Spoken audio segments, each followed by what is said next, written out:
देखिएगा, पद आते हैं शासन से, अकॉर्डिंगली हम उसको विज्ञापित करते हैं। जी, जी। इसमें लोक सेवाएं कोई पद घटाता बढ़ाता नहीं है जी, किसी कैटेगरी में। जी जी। जैसे मैं एग्जांपल दे रहा हूँ, अगर कोई ओबीसी का लड़का है, अगर वो 40 से कम उसकी एज है, ठीक है, अगर बिना कोई रिजर्वेशन के वो बिना कोई बेनिफिट के जा रहा है, अगर यूआर की जो ये आरक्षण आप जो बोल रहे हैं कि हमारे पास जो शासन द्वारा अधियाचन जो प्रेषित किए जाते हैं, शासन द्वारा जो अधियाचन प्रेषित किए जाते हैं, प्लीज इसको वो मत।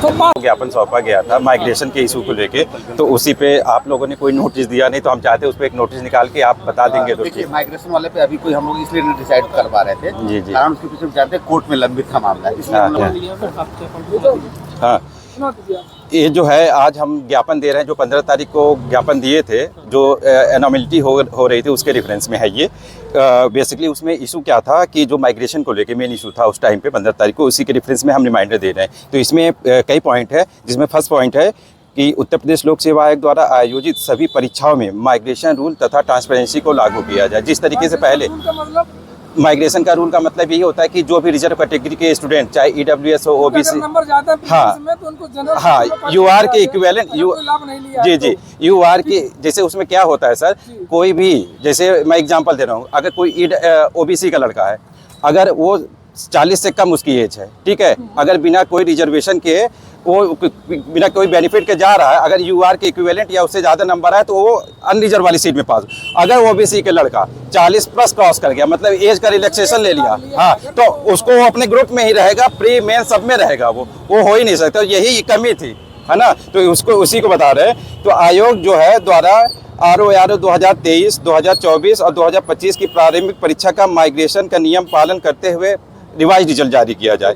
आयोग द्वारा RO 2023, 2024 PCS और 2025 की प्रारंभिक परीक्षा की जो मॉडिफाइड आंसर की होती है वो कैटेगरी वाइज जो है मार्कशीट, कैटेगरी वाइज जो कट ऑफ, हाँ, मार्कशीट जारी किया जाए। और फोर्थ पॉइंट है कि यूपीपीएससी द्वारा जारी जो भी विज्ञप्तियाँ या नोटिफिकेशन आती हैं, तो उसमें किस कैटेगरी के कितने कितने जो है पोस्ट है उसको इस तरीके से दिया जाए, स्टार्टिंग से ही कोई उसमें एनोमली ना रहे, है ना। जी जी, वो भी है ना।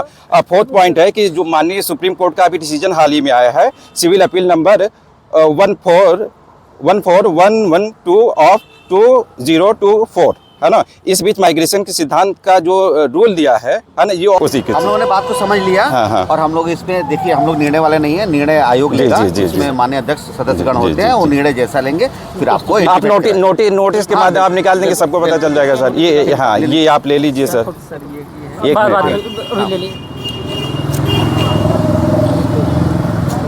हाँ, ये सुप्रीम कोर्ट का ये वाला आप ले लीजिए, उसमें मैंने वो उसको मार्क कर दिया है सब कुछ सर, है ना। हाँ, और सर ये जो है, जो नियम चेंज हुआ है, हाँ, इसका ये जो है माइग्रेशन का जो है, ये मैंने निकाल रखा है सब जो है, और इसमें जो है पूरा कैसे कैसे ये विसंगतियाँ पूरा मैंने निकाल रखा है, ये आपके पास है, ये आयोग से ही हमको मिला है ना। हम देख लेंगे उसको। तो ये आप ले लीजिए। विज्ञप्तियाँ आई, विभिन्न विज्ञप्तियाँ आई हैं आपके द्वारा, आपने सीधी भर्ती देखिए 15 दिसंबर में जो ये आरक्षण आप जो बोल रहे हैं कि हमारे पास जो शासन द्वारा अधियाचन जो प्रेषित किए जाते हैं, शासन द्वारा जो अधियाचन प्रेषित किए जाते हैं, प्लीज इसको वो मत पास में रखिए, मेरी बात। जो आरक्षण जैसे प्रेषित किया जाता है शासन से, उसी के अनुसार हम विज्ञप्ति निकालते हैं। लोक सेवा आयोग उसमें कोई रिजर्वेशन नहीं दे सकता, चाहे कम या पद नहीं बढ़ाए घटाए सकते। जो शासन से अधियाचन आता है सीधे उसी को एज इट इज हम विज्ञापित कर देते हैं। इसलिए इस विषय पे लोक सेवा आयोग कोई काम नहीं कर सकता। सर, यूपी ट्रिपल एसपी में भी यही हुआ था, फिर बदला था। अरे सुन लीजिए, हम आपके पखड़ा को शासन बस, लेकिन हम इसमें कुछ कर नहीं सकते। सर आप पहुंचा दीजिएगा, जो डिसीजन लेंगे वो। लेखपाल का जो वैकेंसी था उसको पुनः विज्ञप्ति के माध्यम से सही किया। सर जो सुप्रीम कोर्ट का डिसीजन आया है उसमें सीधे लिखा है कि स्क्रीनिंग की परीक्षा चाहे 2 चरण की हो चाहे 3 चरण की हो, उसमें स्क्रीनिंग के परीक्षा में समझ गए वो चीज हमारे सर इसको PCS 2024 का जो मेंस है उसमें भी फॉलो किया जाए, जो भी इस टाइम डिसीजन के आने, जबकि आयोग नहीं फॉलो कर रहा, किसी भी परीक्षा में नहीं फॉलो कर रहा। एज इट इज जैसा कह रहे हैं, जैसा सुप्रीम कोर्ट ने कहा है उसको हम एज इट इज फॉलो करेंगे, क्योंकि परम आदेश है, उसको हम फॉलो करने के लिए बाध्य हैं। क्या सर एक क्वेश्चन और है, क्या आयोग ने जो इंटरनल मीटिंग 2019 में कर रखी थी, क्या आयोग के पास में ऐसा है कि वो एग्जीक्यूटिव का वो नियम बना सकता है? आयोग की जितनी वैकेंसी जिस पर रिजल्ट नहीं आया है उस पर विचार करिए, रिवाइज उसका विचार करिए। सर मैं इसको आप ले लीजिए सर, आप पहुंचा दीजिएगा, जो भी डिसीजन होगा आप जो है कोई वो दिक्कत। हमने जो पुराना वो दिया था उसका कोई अभी दरोगा जी के थ्रू भिजवा दें, इसको रिसीविंग दरोगा जी के थ्रू भिजवा दें, इस पे दोनों पे करा लीजिए। दोनों का भी है ना इसमें?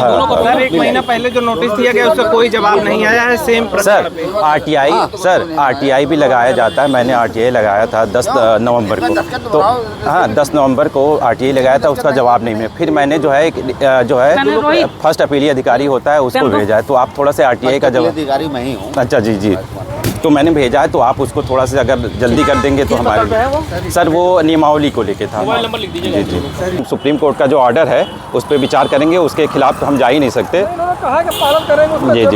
जी ये चीज़ें तो हो गई। दूसरा जो आरक्षण में विसंगतियों के रेफरेंस में, तो इन्होंने ये बताया कि जो है आरक्षण का काम यहाँ आयोग नहीं करता, वो शासन से जो बना के आता है किस कैटेगरी को कितनी सीटें हैं, तो उस रेफरेंस के अकॉर्डिंग ही यहाँ पे जो है भर्तियाँ करते हैं। बाकी जो है ये हमारी बात को वहाँ तक पहुँचाएंगे जो है। हाँ जी ठीक है, पद आते हैं शासन से, अकॉर्डिंगली हम उसको विज्ञापित करते हैं। जी। इसमें लोक सेवाएं कोई पद घटाता बढ़ाता नहीं है किसी कैटेगरी।